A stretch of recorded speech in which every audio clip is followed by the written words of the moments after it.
The war arc is most dominantly focused on shinobi of all generations, the strongest of the strongest being revived from the dead as Edo Tensei to battle out the primary cast. However, with such a formidable group, one is always going to be inclined to question the power cliff of all of them and how would they actually rank among each other. Is the third Raikage stronger than Nagato, or could Itachi beat both? What about, Tobirama and Hiruzen? You get it. There's multiple intricate rivalries here today, so let's discuss the top 10 from weakest to strongest, beginning with a quick note about the Edo Jinchuriki, which I have not ranked on this list for a few reasons. Firstly, their relation in power between one another is somewhat ambiguous, and while they are all relative, but some just kind of display better feats than others, such as Fu and Han, so there is no way I'm going to rank all of them individually when I could talk about way more diverse and relevant characters. And if you think they all individually scale to their might as a unit, which they probably don't, then place them in 7th, and if you think they are all ambiguously below Naruto, then you could scatter them out however you would assert Naruto's power in relation to his KCM1 clones and the Edo Tenseis who scale to that. Beginning with one of the most popular Edos being the third Raikage, who I'll have as a brief runner-up so you guys have an idea where we can begin, and in him we have a truly interesting fighter being more than capable of overcoming KCM1 Naruto's clones, despite his usage of more trickery and illusory tactics, where Naruto would notice the Raikage dodging and utilize his chakra arms to then rethrow the Rasen Shuriken from closer angles, giving the Raikage a very disadvantageous position to react from, though he still would be able to flip and spin around and dodge it from behind his back, showing just how impressive his feats really are that neither characters like Rasa or Doll Hanzo ever could really show, with other attributes such as strength and durability being a more critical point of his arsenal, seeing as he could literally tank Rasen Shurikens due to his cloak, although other attacks like Sage Rasengans to his base body do crack his skin, but this isn't really much of an anti-feat. But anyway, there's the third Raikage. Cracking into the big top 10 of the actual list, we have Deidara, who is someone I'm unsure how the community would react to, seeing as he's commonly portrayed as an Akatsuki middle tier character when in fact he's likely much stronger, through how we are shown directly in the war arc. Unlike Kakuzu or Sasori, he actually keeps his alive abilities with his speed that's still shown to be relative to Oniki in flight speed, which is a speed nearly beyond Akatsuchi's perception, where Deidara would complement his speed, and this would be a speed that's relative to that of KCM1 Naruto's clone on the desert front, which can catch the third Raikage through slippery tactics, which would also help push the notion of not everybody in the war scaling to a true KCM1 Naruto, but rather a much weaker clone, which is sort of unquantifiable, but whatever. Deidara still has access to his bombs, which he could use basically on any of the fighters below him to simply fly around and drop C2 bombs, for example, in ones that like the fish that could bomb Isobu the Three Tails, the squid that flipped Turtle Island, or even just like C2's basic tracking bombs. And if Deidara wants to take it a step further, then C3, which is stated to be the pinnacle of all explosions, could come out, or even the C4, which is something potentially comparable to even Oniki's particle style through their encounter, which also would just annihilate those under him. Moving on past Deidara, things get a little more interesting in the second Mizukage Gengetsu, and while overlooking his physical stats has been all too common within the community, he shows blatant relativity to potential superiority to the third Raikage, such as when they are both trapped in Gaara's ceiling, where the third Raikage is forced to utilize his lightning cloak to get out, and Gengetsu simply liquefies the tag, causing it to like drop, where Gengetsu then jumps, and in response, the third Raikage, in reverting back to base, enters the cloak again to match Gengetsu's speed, and getting to the spot to battle the Shinobi platoon, where they can then combo again against them when the Raikage reverts back to base, although it's unknown how relatively they battled the random Shinobi. But upon Gengetsu actually attempting to utilize his true power in the clan, the third then activates the lightning cloak again. We then cut away to Itachi and Nagato's encounter, and then resuming back in chapter 552, we see Gengetsu being annoyed that the alliance's incompetence of trying to circumvent the diversion, where his illusory body is just kind of passing through several weapons and attacks,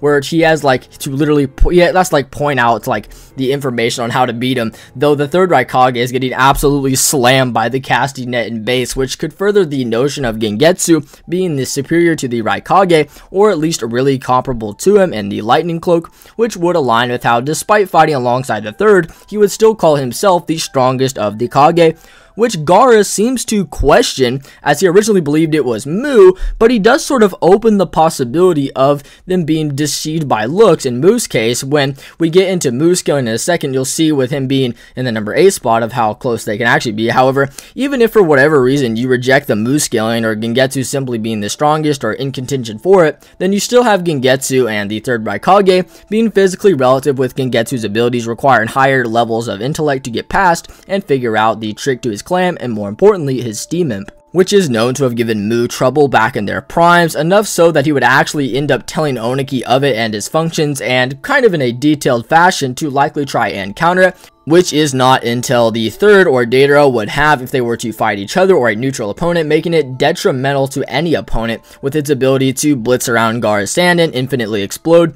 which is something that virtually grounds his scaling to Mu to make them almost interchangeable, as I believe the gap is commonly overlooked. But regardless, we are made aware that KCM1 Naruto's clones in this battle are relative to Oniki's flight speed, which is something that Deidara would also be relative to, giving them a likely higher interpretation than Deidara, which we can discuss in our 8th place as well. So yeah, in 9th place we have Gengetsu. As previously discussed, we have Mu in 8th place, which shouldn't really shock anyone with him being the strongest of the Gokage of the revived group. He's able to perform not only very well against KCM1 Naruto's clones and similarly to the Raikage, but even more so in the comparative instances of the 4 Kage, such as when Mu is the only Kage who actually reacts to the surprise hands, with him also just being portrayed as extremely relative to the strongest of the 5 Kage, being Onoki, who's not only able to react to Light and V2 4th Raikage, but also hold up Madara's meteor and uphold a sense of leadership even among the Gokage, though Mu would still be able to react and clash evenly with Oniki in particle style,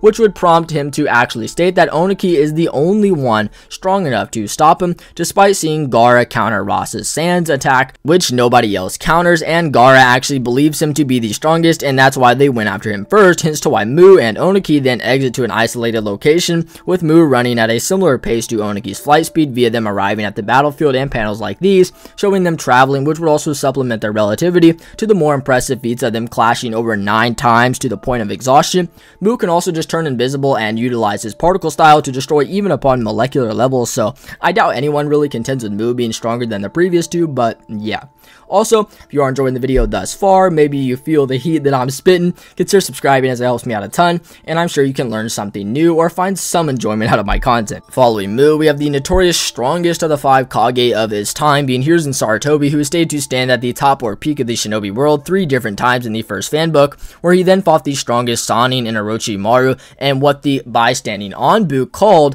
a Hokage level battle, which is a reputation of standing at the peak of the shinobi world according to Kabuto. So then, when reanimated, it would be at this point in which he was, as you could tell by the amount of wrinkles on his face being 4 to 5, which is what's typically shown through the Orochimaru fight, despite 3 being drawn at the time of the Uchiha Massacre, as shown in the 220, 400, and 590 encounters, with him having 2 wrinkles in the chapter 502, with Viz even making a correction to the original Japanese drawing to make it 2, showing this was a priority for the manga, and Hiruzen would still display his power through being a part of a group called the Biggest of the Big Fish, where he could even perform feats like equaling out and stalemating the Guru statue, which was beating down a potentially fatigued late war 5 Kage. With that being said, we then have one main other feat for Hiruzen, where I think it either makes him either in this place here or one spot above Tobirama in like number 5, and this feat would be through how both Tobirama and Hiruzen react to unstable Jubito to some degree. However, firstly in Tobirama's case, we can see that Tobirama is of a speed capable of reacting to unstable Jubito via placing bombs across his body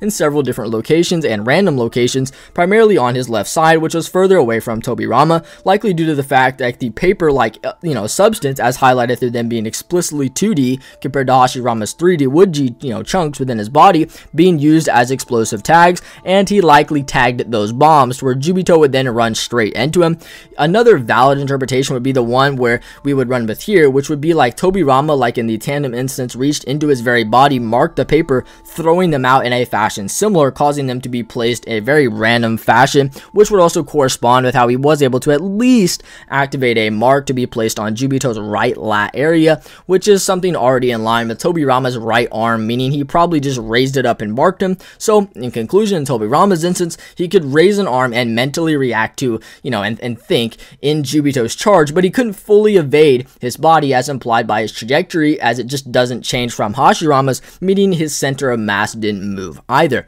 For Hiruzen's instance, upon unstable Jubito charging, he could perceive and articulate his hypothesis about the TSOs and their nature being something akin to Oniki's particle style, and he could then move his left shoulder out of the way, partially evading Jubito's charge, which would be potentially faster, as he does also have to react to a speed greater through the extension of the TSOs being coupled to actually just increase the charge itself, meaning that anyone who wants to interpret Tobirama as relative to Jubito, you would also have to concede that Hiruzen is then above him whilst old, which I doubt, and I simply think that it's clear that unstable Jubito is exactly that. Unstable and fluctuating in power constantly through the fight, making him unquantifiable. But I'll leave this one up to your guys' interpretation. Do you guys think he's above Tobirama or not? But anyway, for now, I think he's rightfully below him and just above Mu, the Tsuchikage, but let me know, because he could also be a lot higher. However, for the two characters in 6th and 5th place being Nagato and Itachi, to fully discuss them, we need to also discuss their relation, and they need to be discussed together as a collective to understand why one is above the other.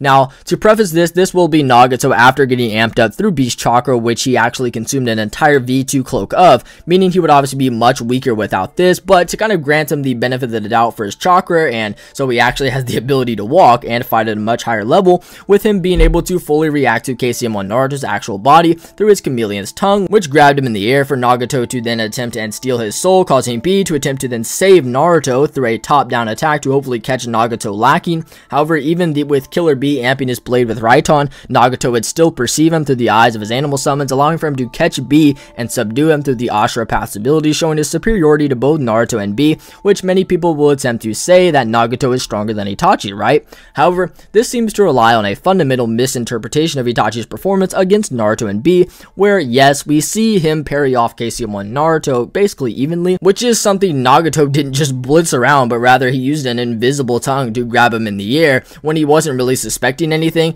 though Itachi parried Naruto off in such a casual fashion that when B, like with Nagato, tried to step in and save Naruto, Itachi was able to react to his surprise attack with Samehada from,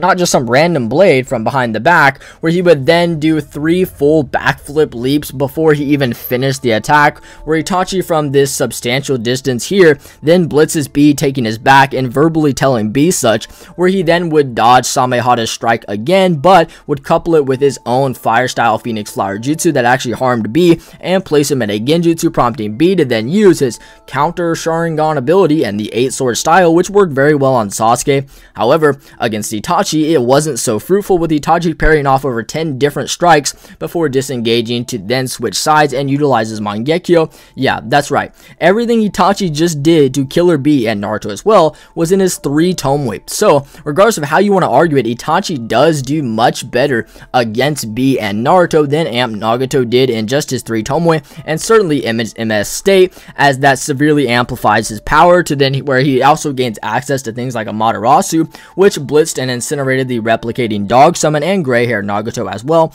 However, I don't think it's fully fair to say Itachi blitzed Nagato here, as the scene is acting as if Kabuto was in control of Nagato and took his mind and focused on how Itachi, the perfect fold to his Edo Tensei, just broke out rather than Nagato, who has a regenerating body. And anyway, where Kabuto then used the almighty push to push it off Nagato, who was basically dead on the ground, but he was just fine and back up soon due to the regen. So this isn't really the best way to assert Itachi above Nagato. If you really want to run with the feat of gray-haired Nagato reacting to and absorbing the full V2 cloak of B's lariat, that's fine, and while it is impressive, all you then conclude is Nagato is definitely above a V2B, and Itachi is like 2 blitz levels above a base B, where Nagato then demonstrates his ability to catch and fully hold Naruto and B, to where Itachi then rescues them in a suppressed V2 state of his Susanoo, slicing off the chameleon's tongue and Nagato's arm, with him then holding Naruto and B just as tight as Nagato did, as you can actually tell by the tension lines of them trying to actually escape the Susanoo hand.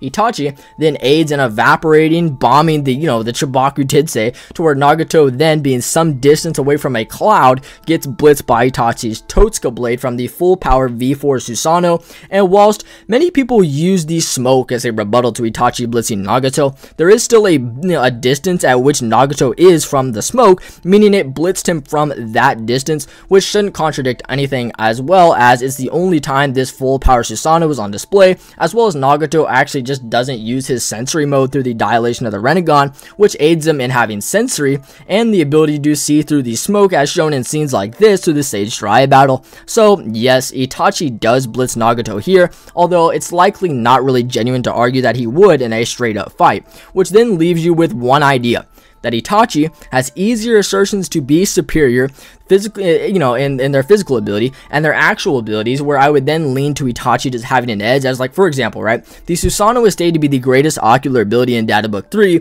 which covers up to 402, which means the animal summons, bazooka hand, absorption ability are all inferior to the Susanoo, which is probably consistent with how it would also just be above the Amaterasu, which did not have only Naruto screaming that if they get hit, it's over, but Nagato as well, and this isn't even talking about Tsukiyomi or multiple other abilities. So I think Itachi definitely holds an edge. However, I do want to reiterate that it's not by some blitz level degree that some fans try to argue, and certainly not through the ways that they do argue that idea, meaning that I would place Nagato in 6th place and Itachi in 5th place respectively. Then, sitting right in 4th place is Tobirama, who definitely has higher assertions than either Nagato or Itachi, who are much more rivaling KCM1 Naruto and early EMS Sasuke at their peaks, with Sasuke being stated equals in Itachi's case, which is extremely noteworthy, as Sasuke would be the same character who would grow like exponentially in power through his time of the EMS through both hatred and mastery respectively, where upon being much stronger and a superior rival to KCM 1.5 Naruto, with them protecting him in the Susanoo,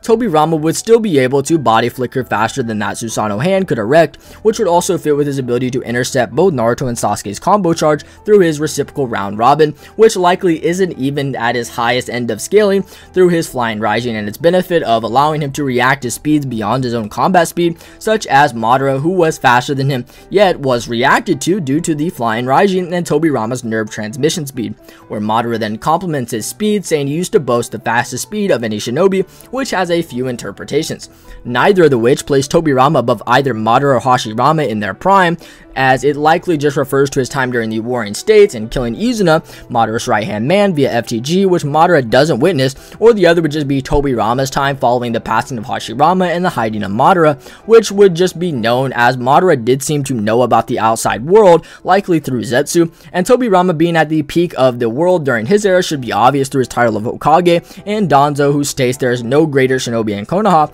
which is the strongest village, and this is again likely all due to his like FTG, which did allow him to remain relevant and take charge against an opponent like Jubito when he was reanimated in a weaker state, causing him to be not as fast, but it did allow him to gain access to abilities like the the self-exploding tandem paper bombs, which literally nobody below this has any counter to, except for like maybe the Yadamir, depending on your argument. But yeah, Tobirama is definitely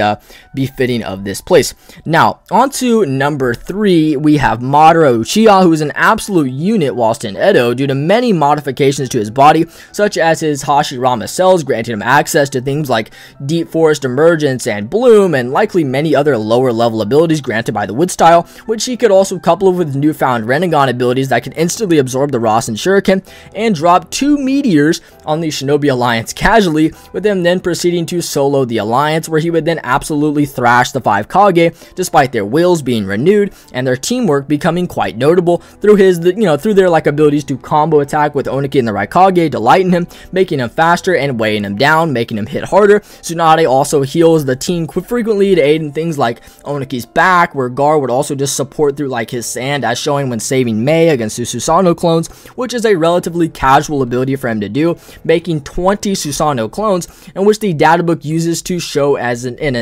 like a testament to Madara being the strongest of the Uchiha clan, likely from when they were alive, which could still apply to the modern era as well, with how Kurama in its avatar is much stronger and faster than Naruto's typical KCM2 bodily state, which rivaled Obito, whereas Madara's Wood Dragon was able to fully encapsulate and drag down Kurama and his avatar, with the chakra suppressing abilities also being available, which would align with his blatant relativity as shown when Obito's MS Shurikens and Madara's Susanoo Blades were both caught by KCM2 Naruto's chakra hands, where both were able to rebound with another attack to where they then would jump and arrive onto the Ten Tails at the same time, which would also align with them being, much later able to match each other's fire style attacks in the Majestic Destroyer Flame and Bomb Blast Dance, with their MS projectiles also moving equally. So for Madara, creating a case for him being certainly KCM2 level through not only all of his feats, but his ability to scale to Obito's feats, who is able to react to multiple different attacks and things along those lines, which would also just work in place. It would be far above anyone else who kind of came before him.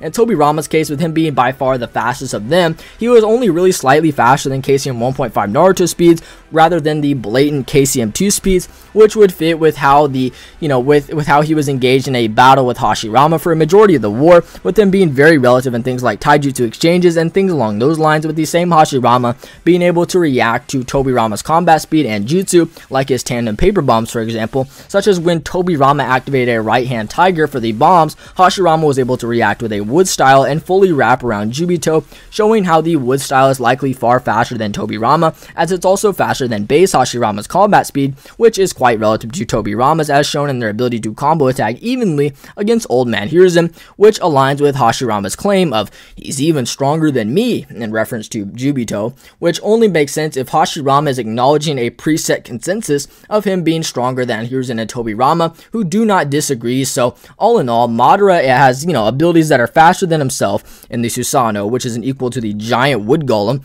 with his speeds already being established to be above KCM2 Naruto, who nobody else below has any scaling to. In second place, we have, you guessed it, Hashirama, the god of shinobi. And, he's really quick, as we highlighted basically all of his scaling through Madara, except Hashirama actually won that battle, and as implied when Madara was subdued with a miniature wood dragon and held by the deity gates, meaning he is basically Madara, but slightly stronger and faster, with more of a proclivity to utilize wood style in not only his highest level of ones like the golem and whatnot, but even on his low ones such as Hashirama's chakra hands and things along those lines. So yeah, second place goes to Hashirama. Now, and can I get a drum roll, please?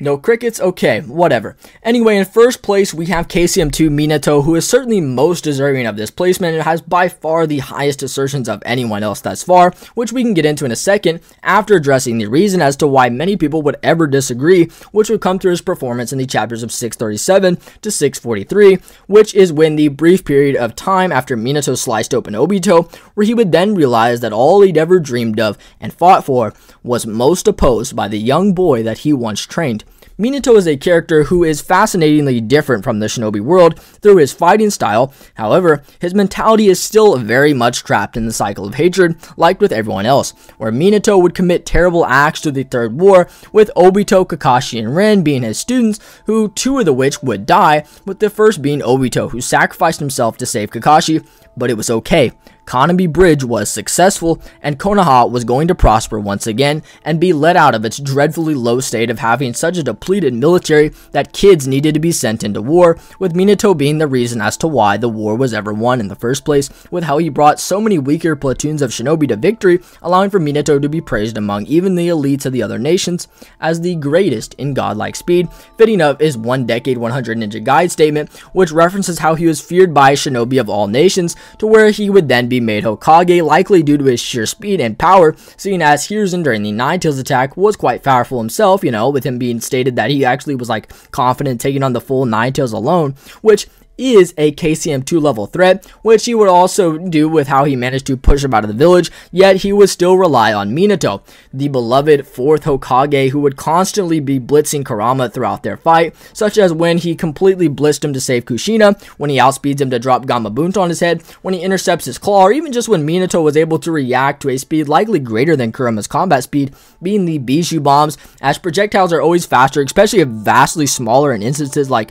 Senbon and the Rasen Shuriken, Hadouken, for example, except Minato would take this nation nuking bombs and crack open a space-time barrier to open a space beyond the concepts of space and distance to then teleport the bomb away, which engulfed the Hokage Rock. And Minato was prepared to do multiple other times, where he would then go on to throttle and beat up the masked man, who, as stated, was destined to bring chaos to the Shinobi world. And Minato, in his dying moments, saved Konoha once again. He saved it. Everything was okay. The repercussions were painful and things like the death of his wife, but he saved his people, and he was going to give his life in order to seal Kurama and Naruto, guaranteeing Konoha's military might through the keeping of the Nine Tails in his son, who would grow up with no parents. But again, Minato was okay with this, because he trusted in his son's abilities to master the Nine Tails and achieve KCM2 to fight the man he just beat, and Konoha would remain safe. So then, come to find out, the man who caused all the chaos of the world, killed his wife, and wrecked the Shinobi world for the last 15 years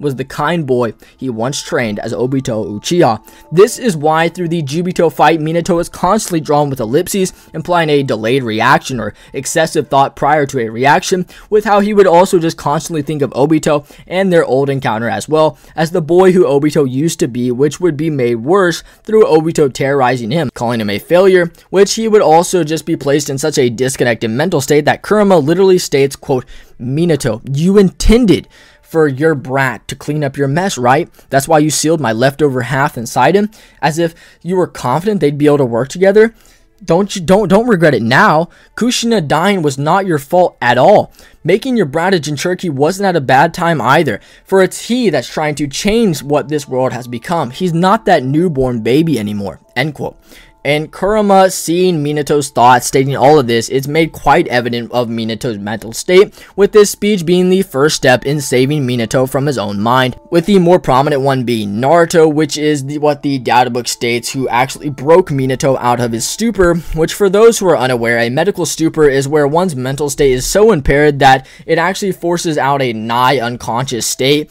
You would actually, and to get out of it, you would actually need vigorous stimulation, which is something unknown for Minato, and assuming the Jubito fight was vigorously stimulating for Minato is totally arbitrary and makes sense for it not to be the case in light of his feats later. Minato is one of the fastest shinobi ever, and researching a stupor further, you'll come to find out that if a person is left alone, the state will severely worsen. This is why when the bomb gets placed on Minato's right shoulder after his arm was cut off, he was not only in extra shock from the loss of his arm, but a stupor was worse as well, hence to why he just looks at it before, then later actually moving his left arm to the bomb, where Tobirama and using body flicker then grabbed the orb, where Minato changed his facial expression and posture, reacting to Tobirama. And this is not and cannot be interpreted as Tobirama blitzing KCM Minato. He simply utilizes body flicker, and with his hand already extended, grabs it and uses Flying Rising to teleport to Jubito. So, even if you accept this